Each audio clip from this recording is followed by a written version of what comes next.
Beginning. Letter 1. To Mrs. Seville, England. St. Petersburg, December 11th, 17. You will rejoice to hear that no disaster has accompanied the commencement of an enterprise which you have regarded with such evil forebodings. I arrived here yesterday, and my first task is to assure my dear sister of my welfare and increasing confidence in the success of my undertaking. I am already far north of London, and as I walk in the streets of Petersburg, I feel a cold northern breeze play upon my cheeks, which braces my nerves and fills me with delight. Do you understand this feeling? This breeze, which has traveled from the regions towards which I am advancing, gives me a foretaste of those icy climes. Inspirited by this wind of promise, my daydreams become more fervent and vivid. I try in vain to be persuaded that the pole is the seat of frost and desolation. It ever presents itself to my imagination as the region of beauty and delight. There, Margaret, the sun is forever visible, its broad disk just skirting the horizon and diffusing a perpetual splendor.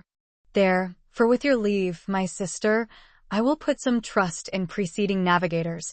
Their snow and frost are banished, and, sailing over a calm sea, we may be wafted to a land surpassing in wonders and in beauty every region hitherto discovered on the habitable globe.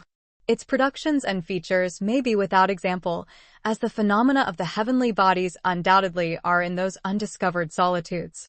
What may not be expected in a country of eternal light?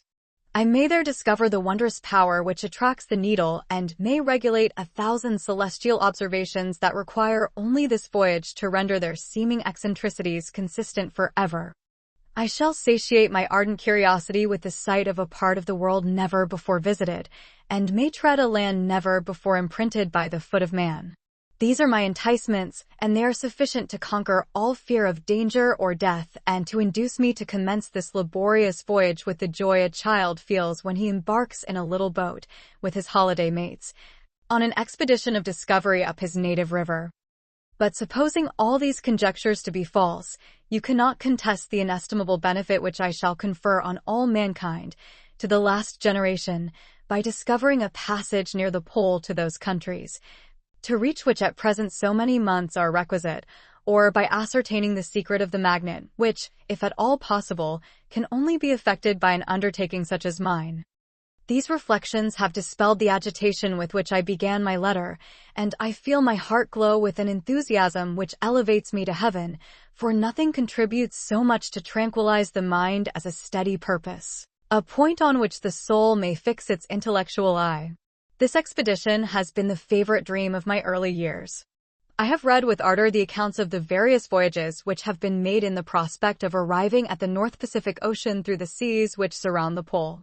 You may remember that a history of all the voyages made for purposes of discovery composed the whole of our good Uncle Thomas's library. My education was neglected, yet I was passionately fond of reading.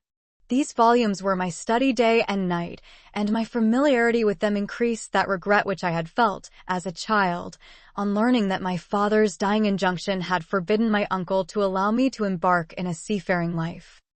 These visions faded when I perused, for the first time, those poets whose effusions entranced my soul,